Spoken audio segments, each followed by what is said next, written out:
Mark Twain needs no introduction. I think you all know him, the great writer of humor and wisdom. Often people think these two things are different, and not just different, quite the opposite.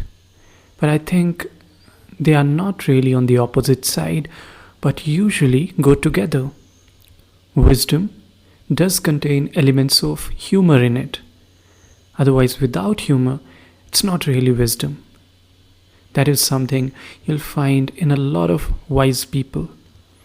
But anyway, coming to humor and Mark Twain's stories, I have got a short story for you. It's called Wit Inspirations of the 2-Year-Olds. And this is the story I'm going to narrate today. So let me start. All infants appear to have an impertinent and disagreeable fashion nowadays of saying smart things on most occasions that offer, and especially on occasions when they ought not to be saying anything at all. Judging by the average published specimens of smart sayings, the rising generation of children are little better than idiots, and the parents must surely be but little better than the children. For in most cases, they are the publishers of the sunbursts of infantile imbecility which dazzle us from the pages of our periodicals.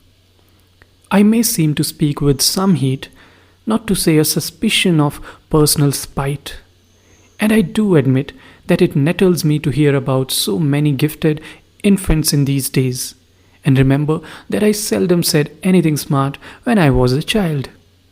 I tried it once or twice, but it was not popular. The family were not expecting brilliant remarks from me, and so they snubbed me sometimes and spanked me the rest.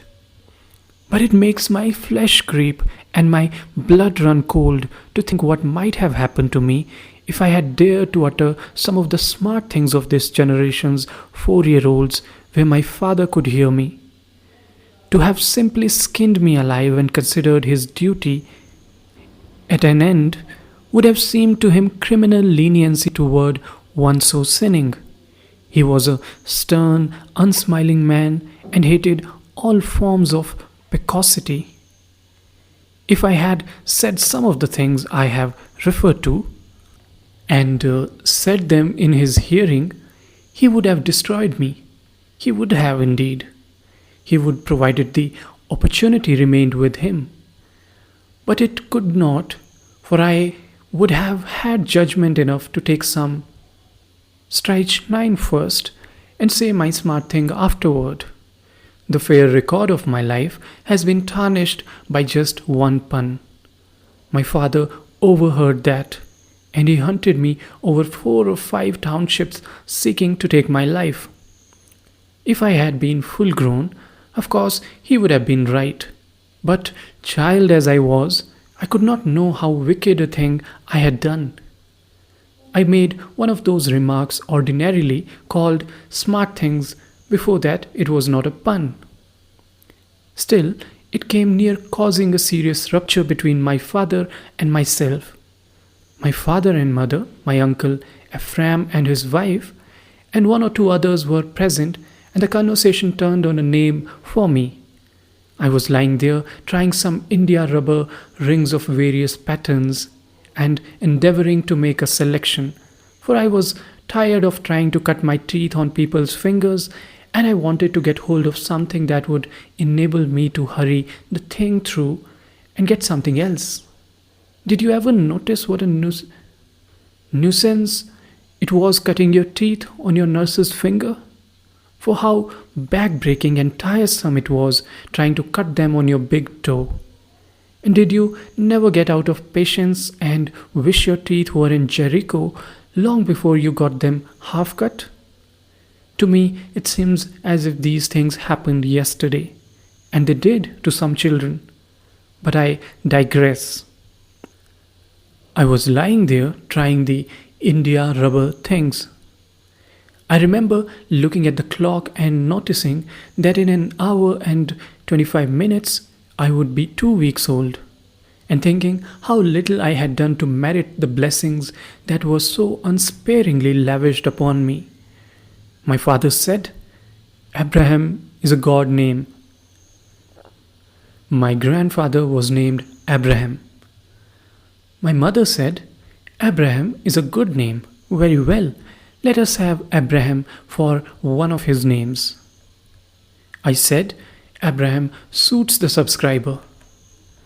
My father frowned. My mother looked pleased. My aunt said, What a little darling it is. My father said, Isaac is a good name, and Jacob is a good name. My mother assented and said, No names are better. Let us add Isaac and Jacob to his names. I said, All right, Isaac and Jacob are good enough for yours truly. Pass me that rattle, if you please. I can't chew India rubber rings all day. Not a soul made a memorandum of these sayings of mine for publication. I saw that and did it myself, else they would have been utterly lost. So far from meeting with a generous encouragement like other children when developing intellectually, I was now furiously scowled upon by my father. My mother looked grieved and anxious, and even my aunt had about her an expression of seeming to think that maybe I had gone too far. I took a vicious bite out of an India rubber ring and covertly broke the rattle over the kitten's head, but said nothing.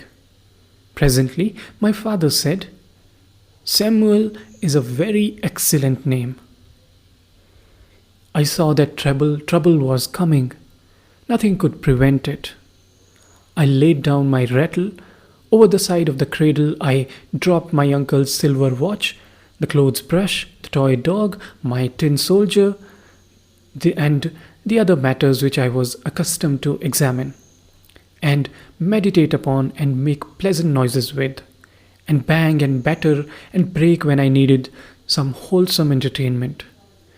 Then I put on my little frock and my little bonnet and took my shoes in one hand and my licorice in the other and climbed out on the floor. I said to myself, now if the worst comes to worst, I am ready. Then I said aloud in a firm voice, Father, I cannot wear the name of Samuel. My son. Father, I mean it. I cannot. Why? Father, I have an invincible antipathy to that name. My son, this is unreasonable. Many great and good men have been named Samuel. Sir, I have yet to hear of the first instance. What? There was Samuel the prophet. Was not he great and good? Not so very. My son, with his own voice the Lord called him. Yes, sir, and had to call him a couple of times before he could come. And then I sallied forth, and that stern old man sallied forth after me. He overtook me at noon the following day, and when the interview was over, I had acquired the name of Samuel and a thrashing and other useful information. And by means of this compromise, my father's wrath was appeased, and a misunderstanding bridged, which might have become a permanent rupture if I had chosen to be unreasonable. But just judging by this episode, what would my father have done to me if I had ever uttered in his hearing one of the flat, sickly things these 2-year-olds say in print nowadays? In my opinion, there would have been a case of infanticide in our family.